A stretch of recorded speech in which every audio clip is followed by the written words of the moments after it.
Hi, I'm Ursula Sansom-Daly. I'm a clinical psychologist at Sydney Youth Cancer Service and also a researcher at UNSW Sydney.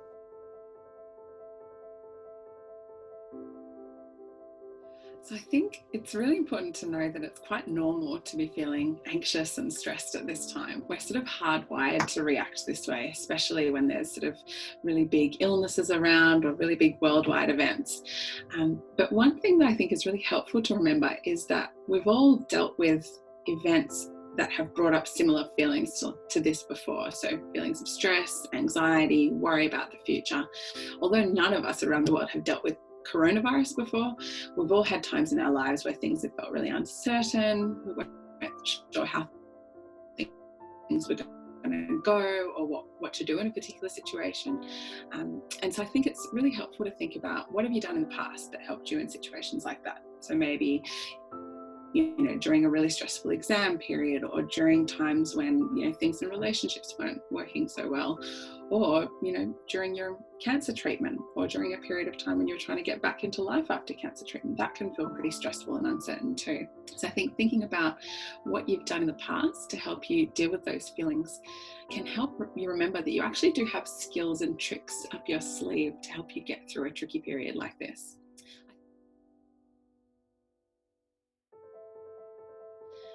The other thing to remember is that anxiety does have a useful purpose. So anxiety is almost like that survival emotion. It helps us keep ourselves safe and keep ourselves alive in some instances. Anxiety is the sort of feeling that tells us it's probably not going to be a great idea to stick our hand in front of a lion's mouth, or to poke our fingers into a fire, or all of those sorts of things. So anxiety kind of keeps us safe. And in this situation, anxiety is the thing that's going to help us remember that we need to sanitize our hands, we need to wash our hands, we need to keep a distance from other people, because all of those are behaviors that we don't normally do and that we have to change. And so that's tricky. So anxiety has a useful purpose. We just don't want it to get so overwhelming that it's taking over our kind of head and our life.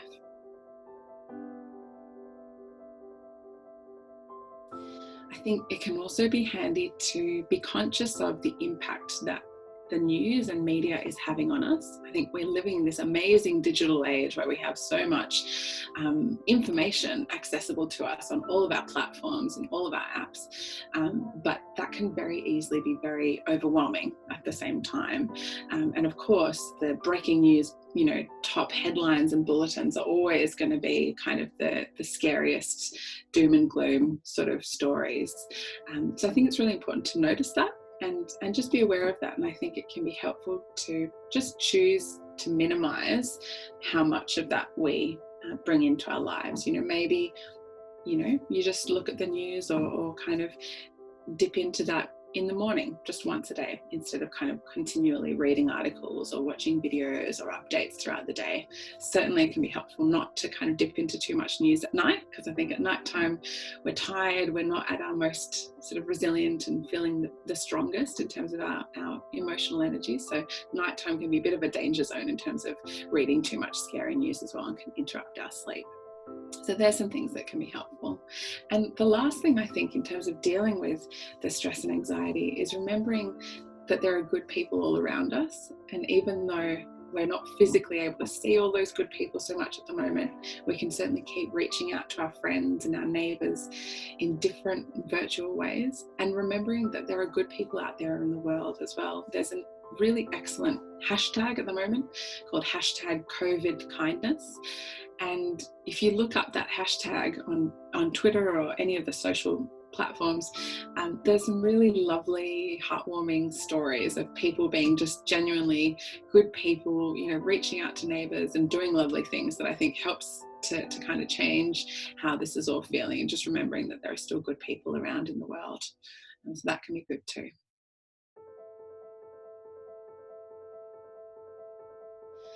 Another helpful sort of trick or thing to think about in terms of managing anxiety is always giving yourself permission to limit what you're putting on your plate. And I think when things feel out of control and overwhelming, I always think about coming back to what's going to make today go better and feel better and be doable. Don't worry about tomorrow. Don't worry about next week. Don't worry about next month. But what's going to be helpful today? And I think oftentimes thinking about activities that we can do that help us connect with the five senses, that can kind of keep us a bit more grounded, can be really useful. So when I'm talking about the five senses, I'm talking about sight, smell, sound, hearing, and touch, the five senses. And, you know, it sounds a bit funny, but all of the activities, or many of the activities we do, connect us with that. So for example, if you decided to go ahead and bake a loaf of bread, you'd be, you know, smelling the dough and the yeast, and you'd be feeling the kind of sticky dough as you're kneading it. And then, you know, when you bake yourself some beautiful bread, you'd have some nice warm crusty bread to eat at the end of it. So there's lots of kind of senses in that can help you disconnect from that scary story about coronavirus in your head and get you back into, what am I doing right now that feels good? You know, you can listen to music or other pleasant sounds. There are heaps of cool apps now, you know, with like bird song or rainforest sounds or rain sounds that can be really useful. And all of those things, you know, like crafts and knitting and lifting weights, or, you know, doing yoga stretches, all of those can get you connected back with your body as well. Or something. This time period is really challenging and stressful for everyone, I think. But there is a special extra source of stress and anxiety, I think, that can come in for people and families who've maybe already been through a really scary illness experience, perhaps like cancer, for lots of different reasons. I think going through cancer can make you aware of how vulnerable your body could be, or what it feels like to be really sick. And apart from everything else, the coronavirus stuff could be bringing up a lot of kind of scary memories, or, you know, distressing reminders about everything that you went through. You know, I've heard of people just, you know, the constant hand sanitizer and the smell of that being something that's really, you know, takes them back to going through their cancer experience and what that was like. I think this is all really normal, and it's so understandable why this situation would kind of take you back to some of your cancer experiences.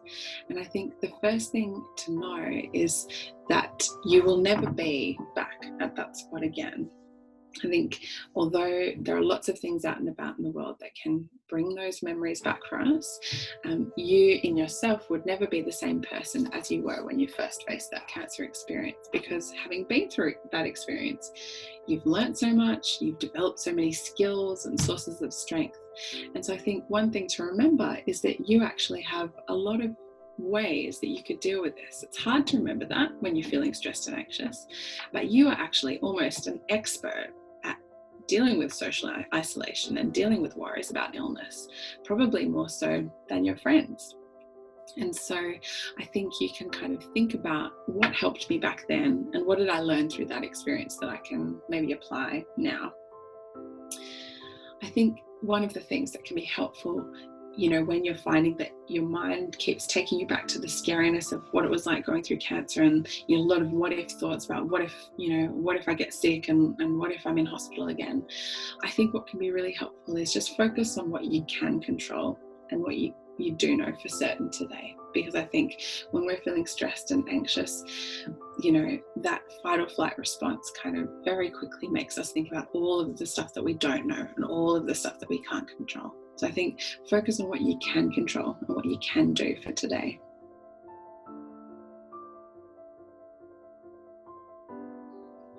I think it's really important for parents and anyone in the family to feel comfortable to talk about what's going on at the moment. And especially with younger kids, they take our cue from us as parents.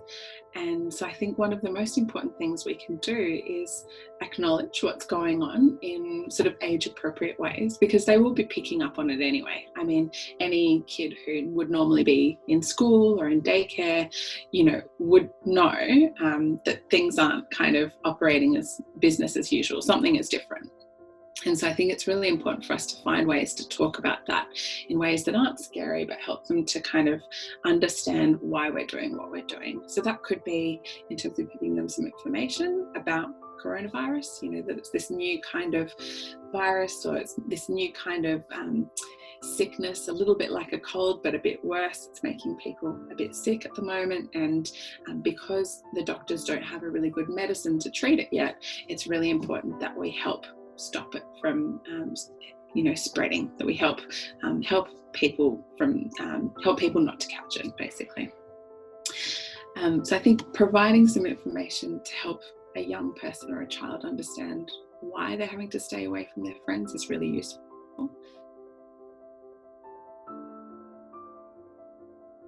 The other thing I would say that's really important for parents to remember is that your kids take their emotional cues from you as well.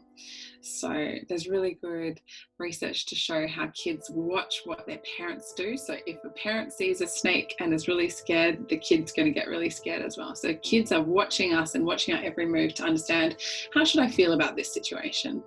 So I think it's a really great opportunity to show your kids that, it is a bit of a different situation, might be a bit stressful or a bit anxiety provoking, and also that that's okay to feel that way and that we can deal with those problems.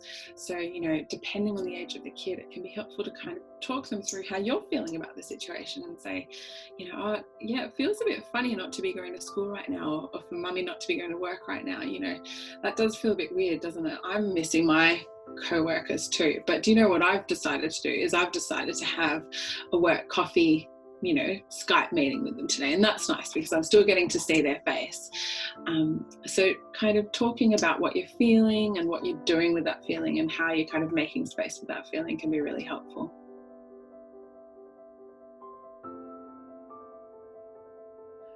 For young people, I think this is a kind of interesting time because although young people are normally really connected, digitally and in social media, we always normally have that option of face-to-face interaction, going to the movies, going to the gym, going to school. And so it is a bit of an unusual scenario where we're all kind of limited to just, our phones and Skype and things like that. I think it is lucky, though, that we're in this age where we do still have so many options available to us to connect. And I think it's great for everyone, young people included, to see this as an opportunity to kind of be creative with all the digital ways of connecting that we have, whether that's, having group Skypes or kind of messenger chats or things like that, using FaceTime. I've heard of people being really creative with like having, lunch dates or brunch dates over WhatsApp or over Skype. That sort of stuff can be really nice and fun ways to do it. You can even have a theme for your brunch date, a dress up theme of some kind, or, find ways to make it fun. And certainly there are heaps of community organisations that are, doing really great work in this space as well, with digital ways for young people to connect. For example, Canteen Connect certainly has a whole range of ways that young people can connect and connect with each other, and that could include, group, digital brunches or video chats if that's up your alley. So there's a lot of different apps and ways that you can do that.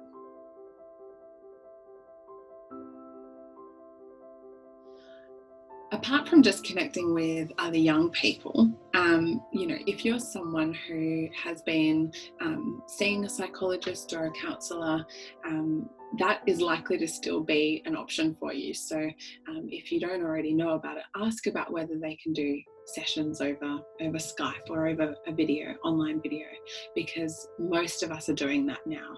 I know certainly across the youth cancer services and in a lot of hospitals, we're providing that as an option for sort of remote sessions, and that's working really well. And usually there's free apps that you can just have on your phone, so you can be connecting with a psychologist from the comfort of your own bedroom.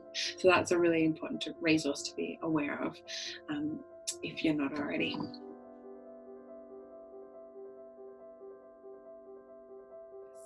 I think there are lots of practical things that you can do to help. Being cooped up at home with all this kind of social isolation and lockdown is really tricky, but I think thinking about ways that you can still access activities and exercise. I know there's heaps of YouTube online kind of yoga and exercise classes where you can access that can be really useful. Learning to lift some weights at home can be nice. And I think it can be really nice to see it as an opportunity to maybe challenge yourself or do some things that you've maybe always wanted to do that you haven't ever had the time for. So maybe teach yourself how to knit or how to sew, or learn how to bake a loaf of bread, or, you know, learn how to grow a tomato plant or things like that. You know, teach yourself Japanese. There are lots of things that we could do with our time if we think creatively, and maybe that can help us see this period of, you know, enforced lockdown in a little bit of a different way. Another thing that can help us feel good is actually helping other people. So reaching out. And so even though life can feel overwhelming and stressful and just all a bit much right now, think about whether there's any friends or neighbours or grandparents or anyone that you can reach out to, whether that's, you know, sending a text or writing an old-fashioned letter, or, you know, dropping a postcard in someone's letterbox, or, you know, anything like that to reach out. I think it can really help us to feel better when we can extend a hand to someone else.